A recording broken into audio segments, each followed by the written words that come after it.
Hello everyone and welcome back to another book review. Today I'm going to be reviewing a cozy mystery that I had a lot of mixed feelings about, so let's dive in. So today I'm going to be reviewing Murder is Binding, a Booktown mystery by Lorna Barrett. So it just looks like your average paperback cozy mystery, and that's exactly what I was looking for, so I pulled it off the shelf and gave it a read. I love cozy mysteries, they are my comfort reads.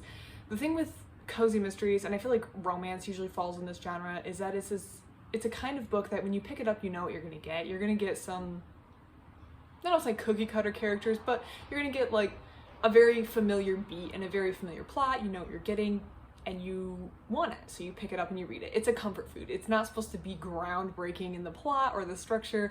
It's not supposed to have the most deep characters or motivations. It's just a fun little read to read through an evening. And that's exactly what I was looking for, and that is exactly what I got. I read this in one sitting, so it was very, very enjoyable. Asterisk, there's some caveats here.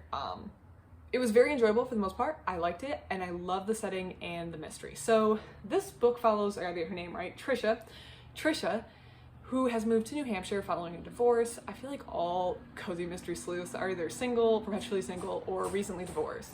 But Trisha moves to New Hampshire and they're trying to revamp this tourism town, so they're having the downtown, I guess, be a bunch of different bookshops, each with a theme. So there's like a history bookshop, and there's a cookbook bookshop, and then Trisha runs the mystery bookshop, fitting for a cozy mystery.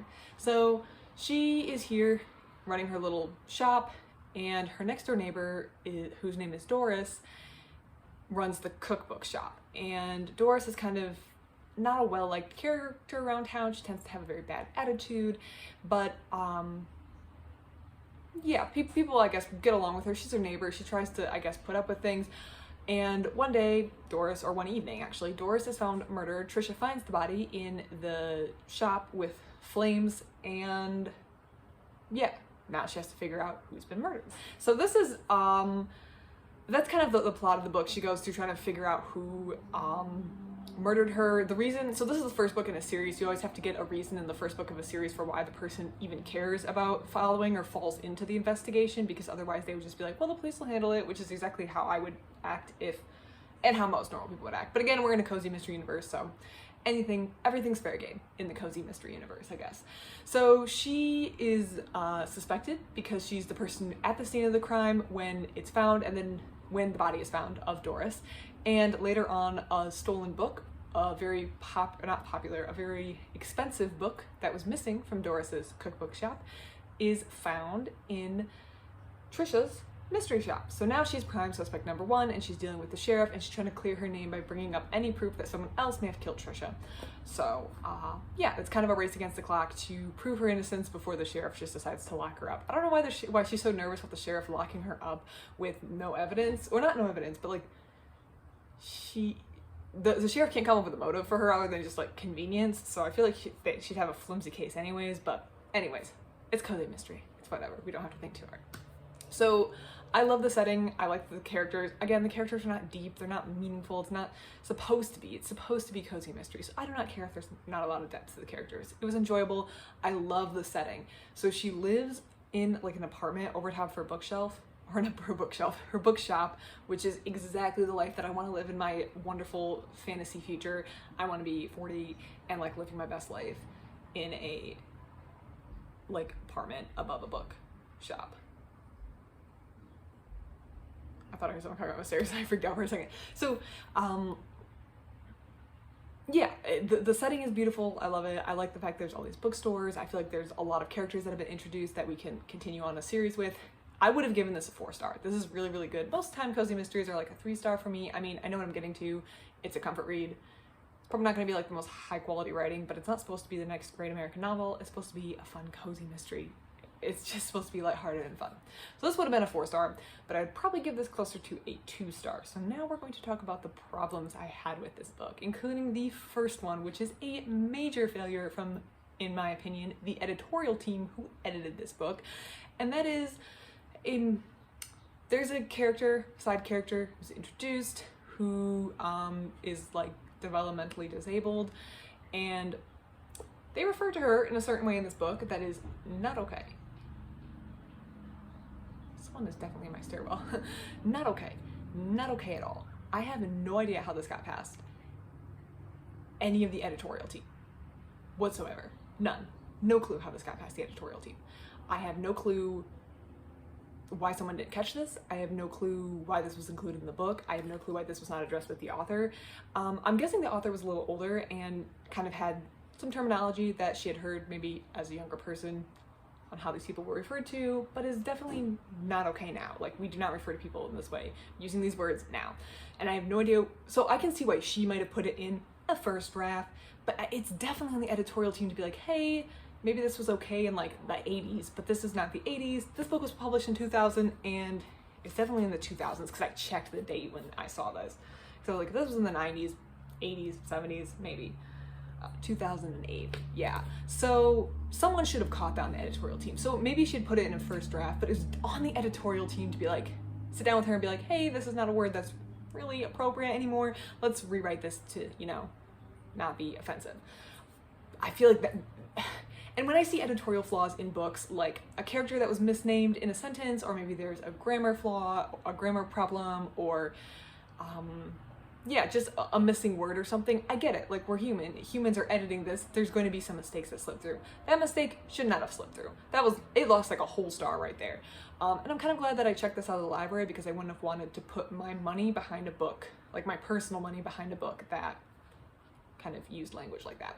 The second problem I had, which was a little bit more minor, but I was already annoyed by the first thing, so I kind of took another star off because I was already annoyed by the problems in the book, and that is the sheriff. So the sheriff in the book is actually female, which is anything outside like the cookie cutter mold in a cozy mystery is unique. So the fact that the sheriff is female was indeed unique, and I was like, oh, a little diversity, okay, this is different, because most of the time it's like the middle-aged, you know, sheriff who is like vaguely incompetent, but it's okay because the sleuth is going to solve the mystery. Like, that's kind of how the things are set up, the books are set up. This was a woman, and I was like, oh, this could be really, really interesting. The woman, it comes to find out, is being clearly manipulated by someone else in the series. And it's like, it's clear, like the author makes it clear that the protagonist, Trisha, knows about this manipulation, but somehow the author still paints us as not wanting to like the sheriff, and the reason is that she's sad and she's pathetic because she's slightly overweight, and to quote a word used in the book, plain. She's being emotionally manipulated. I don't care what she looks like. It's not cool. And I feel like being like, well, she's being emotionally manipulated because she's, you know, overweight and plain and probably been single her whole life. And I was like, I feel like people who qualify as, there's lots of people in the hallway, I think. People who qualify as like overweight and plain definitely like find love and get married and have perfectly wonderful, fulfilling lives all the time. And I don't feel like any of that was the thing with her being emotionally manipulated so she wasn't seeing the case clearly definitely plays in. The character who was manipulating her was, as revealed through the book, up to this point. So before Trisha realizes the sheriff is being emotionally manipulated, you kind of get that from the beginning, but where it's revealed to the reader, you learn that the character who's doing the manipulating is kind of a manipulator. He's not a good person. He's incredibly cruel and heartless, and clearly doesn't understand the way he acts hurts people, or he doesn't care that the way he acts hurts people. So we know the person is a manipulator, so I feel like we don't need to throw this woman under the bus. Like, you are a woman, who wrote this book. I assume Lorna Barrett.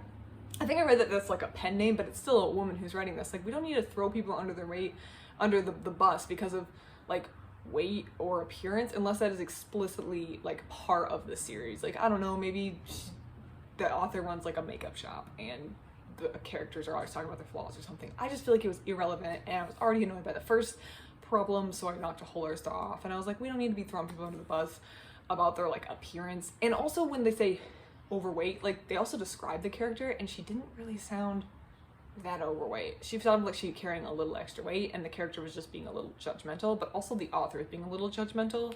And I feel like that whole sheriff thing gave me a like bad taste in my mouth. And I was especially disappointed because I was looking forward to having a female sheriff, just because it was something a little different from the normal mold. And I was like, okay, how is she gonna handle it? And maybe she is gonna be like influenced by the manipulator, who like was not a good person. But I feel like the point in the plot was that he was manipulating her, And the main character even says like intelligent women get manipulated all the time, and she was saying that in reference to the sheriff. So clearly she views the sheriff as an intelligent woman. So I feel like the rest of it was completely unnecessary and just left me with a bad taste in my mouth.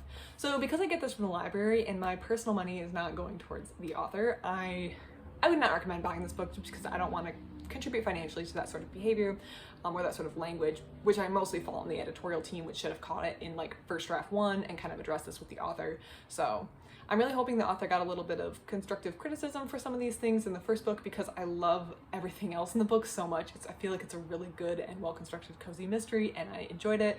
And I'm definitely going to be getting book 2 out of the library just to see.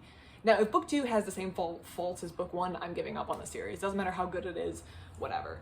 Book 2, author's not going to get any financial reward from me for purchasing it, so I feel relatively guilt-free about getting it out of the library just to give it a read to see if the series improves. Also, it's perfectly possible that the author put this book out, got some constructive criticism because, hey, some of these things aren't cool that's happening, and then reform their ways, in which case I'm more than happy to read all their stuff because I really, really enjoyed the rest of the book.